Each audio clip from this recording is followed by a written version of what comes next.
स्त्री कोण आहे? स्त्री ही शक्ती स्वरूपिणी आहे. ती ईश्वराची प्रेरक शक्ती आहे. माया स्वरूपिणी आहे. मायेचेच दुसरे नाव स्त्री आहे.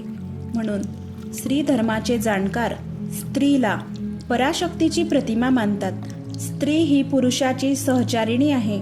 त्याच्यात विश्वास निर्माण करते, जीवनात साथ देते, मदत करते. स्त्री ही ईश्वराची अद्भुत सृष्टी आहे. प्रकृतीचा विचित्र चमत्कार आहे. तिच्यातच पिंडांड आणि ब्रह्मांड आहे. ती घरची राणी आहे. दया, क्षमा, माया, सहनशीलता, प्रेम आणि भक्ती यांची ती मूर्ती आहे. ती घरची लक्ष्मी आहे. पतीची मधुर सखी सोबती आहे. शक्ती स्वरूपिणी स्त्री पुरुषापेक्षा कोणत्याही प्रकारे कमी नाही. स्त्री ही गुणांची खाण आहे. स्त्रीमध्ये अनेक गुण असतात. स्त्रीमध्ये जेवढा संयम असतो तेवढा पुरुषांमध्ये नसतो. आध्यात्मिक जीवनात ती पतीला मार्गदर्शन करते. स्वार्थरहित पवित्र प्रेम भावना हा स्त्रियांचा सहज स्वभाव आहे. समजदार, सभ्य, स्नेहशील आणि धार्मिक स्त्री घराची लक्ष्मी बनून परिवाराची शोभा वाढवते.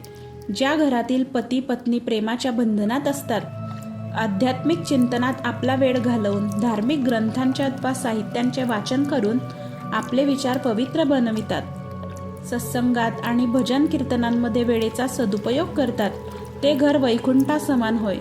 आपल्या पतीवर अनन्य प्रेम करणारी पत्नी हे एक धर्तीवर उमललेले सुंदर व सुवासिक फुलच होय. ती कुटुंबाची देखभाल करणारी बहुमूल्य मणी आहे. सद्गुणांची खाण आहे आणि पतीची चुडामणी आहे.